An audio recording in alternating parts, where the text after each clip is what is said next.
So isang pagpalang umaga po sa ating lahat. Muli ako si Nias Pashan and welcome to our daily devotion with Pastor Russell Point. Today is July 8, 2026 and our topic is all about what is Isaiah's vision of the new world. So our Bible readings for today is all about Isaiah chapter 65 verse 17 KJV. For behold, I create new heavens and a new earth, and the former shall not be remembered nor come into my mind. So the final chapters of look beyond God's judgment and reveal His glorious promise of restoration. After speaking of Israel's sin, exile, and coming redemption, the prophet declares that God will one day create new heavens and a new earth. So this prophecy points to God's ultimate plan to renew all creation. Sin brought suffering, death, broken relationship, and the curse upon the world.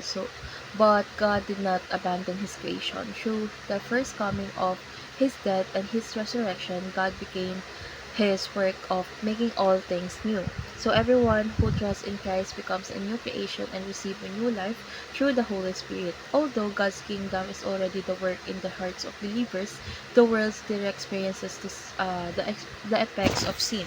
So the complete renewal of creation will take place when Christ returns. So on that day, sin, death, sorrow, and suffering will be removed forever, and God's people will dwell with Him in perfect peace and joy. So let's go on to our teaching. First is our present sufferings are not worth comparing with our future glory. So life in this fallen world includes pain, trials, and disappointment, yet God promises an eternal future that far outweighs every temporary hardship we experience today. Second is begun to renew the world through Christ's death and resurrection. So Jesus' victory over sin and death marked the beginning of God's new creation. So through the gospel, lives are transformed, hearts are renewed, and God's kingdom continues to grow.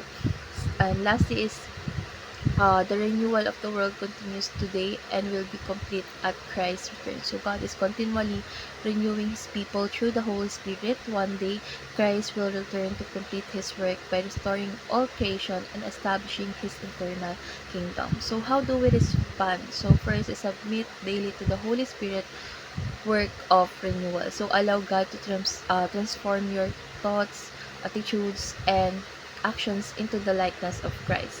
Second is let go anger, bitterness, and unforgiveness. So as God is making all things new, choose forgiveness and pursue peace with others. And lastly is advance the kingdom of the heaven by loving more and hating less. So reflect Christ's love through acts of compassion, kindness, mercy, and faithful witness. And let's go on to our discussion. What is important to understand that the renewal of all things began with Christ's first coming, continues today, and will be completed at His second coming. So understanding this truth gives us both hope and purpose. We have hope because Christ has already defeated sin and that through His death and resurrection guaranteeing our future with Him. So we also have purpose because God is still at work today, transforming His people and advancing His kingdom through the gospel. So although we continue to face suffering and the effects of sin, we know these are temporary. Christ will return to complete the renewal of all things. Until then, we are called to faithfully follow Him and share His love and live as citizen of His kingdom coming of the coming kingdom. So let's pray. Heavenly Father, thank you for your promise for a new heaven and a new earth.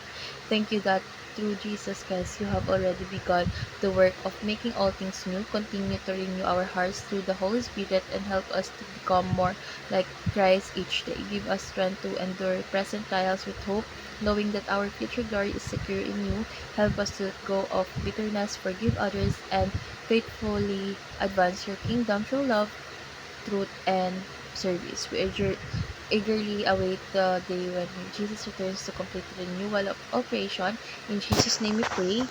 Amen.